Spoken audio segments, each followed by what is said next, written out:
À Paris, j'ai vu des mecs du Stade français sortir, comme on dit dans le jargon vulgaire, rugbystique, mais c'est celui-là. J'ai vu des mecs du Stade français sortir la gueule ouverte, et j'ai vu des mecs de la section sortir la gueule ouverte.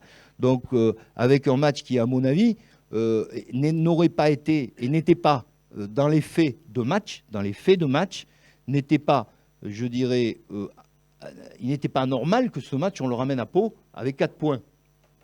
Et nous ne l'avons pas eu. On me dit toujours, le corps arbitral, dans une saison, ça se compense. Derrière, on enchaîne 2 matchs où moi, je vois quand même un match bordelais où derrière, avec les mêmes mots au niveau décisionnel. Donc ça fait beaucoup de mal à l'équipe. Ce que je vois aussi, c'est qu'on a su rentrer dans ce phénomène de survie. Parce que moi, il y a un truc que je vais vous faire part. Je ne suis pas sûr qu'on était dans un mode de survie jusqu'après le match de Clermont. On était toujours dans ce mode, il faut gagner. Mais c'est bien, il faut gagner. Mais je veux dire, là, on s'est foutu quand même dans ce mode de survie. Et dans ce mode de survie où, justement, ça demande la maturité, des nerfs et une forme de maîtrise, on a quand même allé faire plus dur qu'on a fait à Brive. Parce qu'à Brive, il suffisait quand même de se baisser des fois sur le ballon, si tu veux, pour garder le gain du match. Et là, on est quand même allé chercher le match à la 75e, avec les reins, si je puis dire, que vous ne faites pas d'illusions. Quand ça gagne, on gagne du pognon, et quand ça perd un peu, on en perd. Donc après, le reste, il y a quelques va-nu-pieds que vous rencontrerez dans le paysage de Pau qui vous diront, qui vous raconteront des histoires. Ça, c'est des conneries. La vérité, elle est là. C'est que quand on donne de la satisfaction aux gens, eh ben, c'est comme ça. Nous, en termes de direction de club ou de club, on a parfois un sentiment d'ingratitude. Je ne vous le cache pas. Mais c'est comme ça. C'est humain. Et donc, c'est parfois pas plus difficile que ça. Manix, c'était quelqu'un qui était capable de porter un projet sportif. À l'échelle des hommes et à l'échelle individuelle, si vous faites le bilan et si vous êtes suiveur du rugby, il y en a très peu. Il y a effectivement, dans le marché sportif, dans le marché rugby, des gens qui peuvent porter des projets. Mais il faut d'abord que ce soit des gens qui vous correspondent, à la continuité, on ne va pas tout changer d'un coup, à la continuité de ce que vous avez mis en place. Et si j'avais des noms à donner, mais là je vais faire monter le prix de certains, donc ça m'emmerde de les donner. Mais pour moi, au jour d'aujourd'hui, vous n'aurez qu'à gratter et chercher. Pour moi, il y a deux mecs et demi, il y en aura 3, disons, très vite, qui sont capables de porter un projet sportif. Le reste, ça ne peut pas le porter seul. Ça doit être des tandems, des équipes, des machins comme ça. Ça a évolué aussi en matière de recrutement, des conneries qui ont été faites. Donc derrière ça, on a corrigé. Maintenant, il y a des mecs élargis. Le staff, bien sûr, dans sa globalité, mais toutes les spécialités. Et au-delà de ça, les Julien Pierre, les Thomas Domingo, tout ça s'est rentré dedans. Bon, quand je suis allé chercher Manix, j'avais 2 noms. J'avais ça de CV. J'en ai récemment, quand ça ne sentait pas bon, quand il y a des mecs qui disaient, il y en a marre des coachs, qui commençaient à me téléphoner. J'avais des messages. Ça se passe comme ça. Et ouais, il y a des mecs qui marchent sur les cadavres. Et c'est un monde impitoyable. À l'heure actuelle, bien sûr, je suis comme vous. Je m'emmerde sans m'emmerder. Je vais vous dire pourquoi. Parce que quand je regarde tout le contexte défensif de Montpellier, c'est des espèces de Golgoth. Quand vous êtes au bord du terrain, voilà, vous dites que vous allez passer une bonne journée ou une bonne après-midi ou une bonne soirée. Mais au-delà de ça, ils ont quand même un souci. Je n'ai pas trouvé d'âme dans l'équipe de Montpellier. Mais par contre, j'ai trouvé des mecs, c'est du très gros solide. Et que vous ayez l'équipe 1, 2, 3, l'équipe 3, c'est de temps en temps l'équipe 1. Enfin bref, c'est toutes des équipes 1, quoi. Il y a 3 équipes. On sait pourquoi. Non, il y a des stratégies de jeu par rapport à des équipes qui sont parfaitement chiantes. Mais et bon, je pense qu'il vaut mieux gagner que perdre. Parce que quand un truc est commencé, c'est bien de le finir. Et Dieu sait si j'ai bossé depuis que j'ai pris la présidence. Vous savez, le combat sur le stade, il a démarré en 2006. J'ai pris le club à 4 millions d'euros budgétés en donnant mes cautions personnelles à la DNACG pour pouvoir fonctionner. Et d'autres de mes collègues du conseil d'administration pour pouvoir fonctionner. On a commencé à 4 millions de budget. On en est à 24,5. Il y a eu un énorme travail pour fédérer ce contexte financier. Et en termes d'équilibre budgétaire, on est très bien, je dirais, si on se compare aux autres clubs, hein, parce qu'il faut toujours se comparer, hein, il y a les matchs, mais il y a les matchs budgétaires.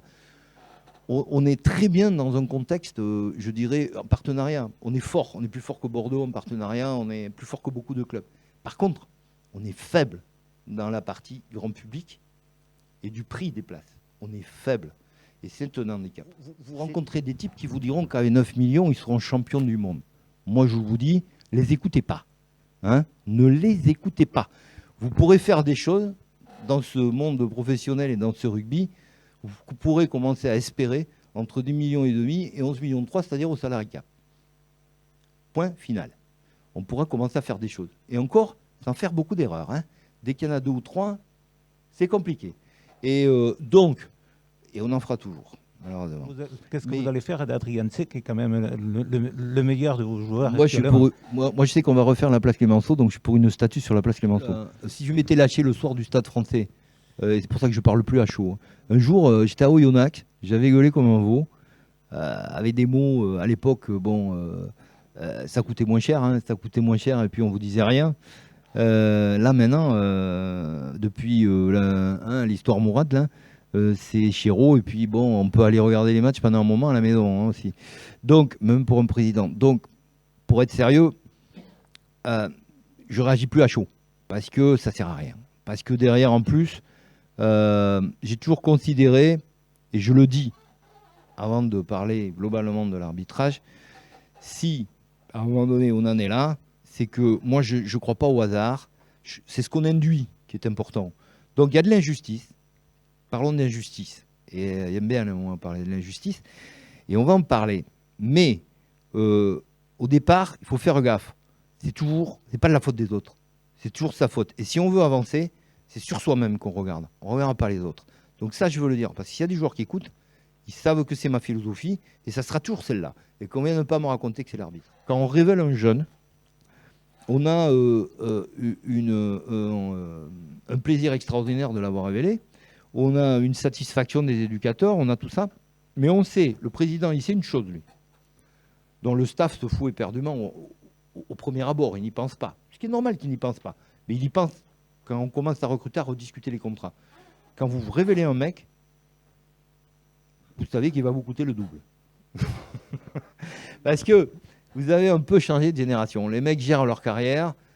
Oui, mais ça veut dire quoi en termes économiques? Ça veut dire que de manière organique, vous avez un groupe qui vous coûtait X, qui demain vous quitte X plus 1 ou X plus 2 avec les mêmes personnes. Moi, j'ai toujours dit, ce club, je suis là pour le servir. Il y a eu le stade, il y a eu plein de choses, il y a eu une montée, il y a eu des beaux moments, des moins bons. Je sais qu'il y a meilleur que moi. Plus jeune, c'est sûr. Plus beau, c'est sûr. Mais je dis une chose, je suis bénévole, j'ai pas gagné une thune, j'ai dépensé mon argent. J'ai dit au début, en 2006, reprenez mes trucs, cherche dans les trucs de la République, les archives, toi.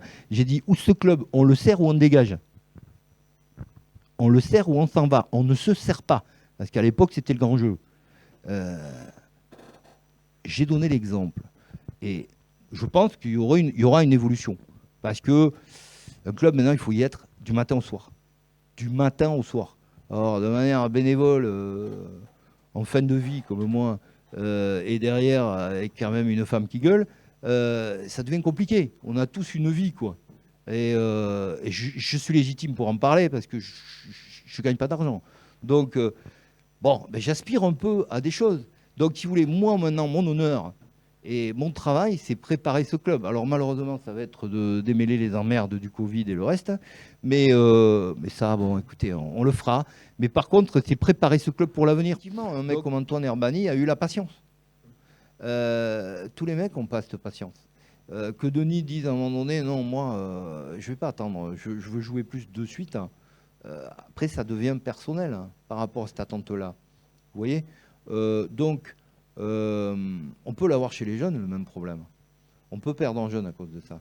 Parce qu'il y a un club qui va lui dire, tu joueras plus vite chez nous à tel endroit, etc. Et derrière, c'est un pur mensonge. Hein. Après, il faut s'adapter. Hein. Tous les mecs, tous les entraîneurs prendront les mêmes décisions hein, par rapport à l'adaptation du bonhomme au système et à ce qu'il peut amener en valeur ajoutée. Mais je dirais, voilà, c'est des phénomènes. Après, nous, à titre personnel, le club, on n'a pas dit que Denis Marchois partait. Hein. C'est l'agent de Denis Marchois qui a dit ça à La République et où ils font ça souvent pour plusieurs raisons. Pour plusieurs raisons. Probablement très mercantiles. Donc, nous, au jour d'aujourd'hui, moi, j'ai pas dit que Denis Marchois partait. Hein.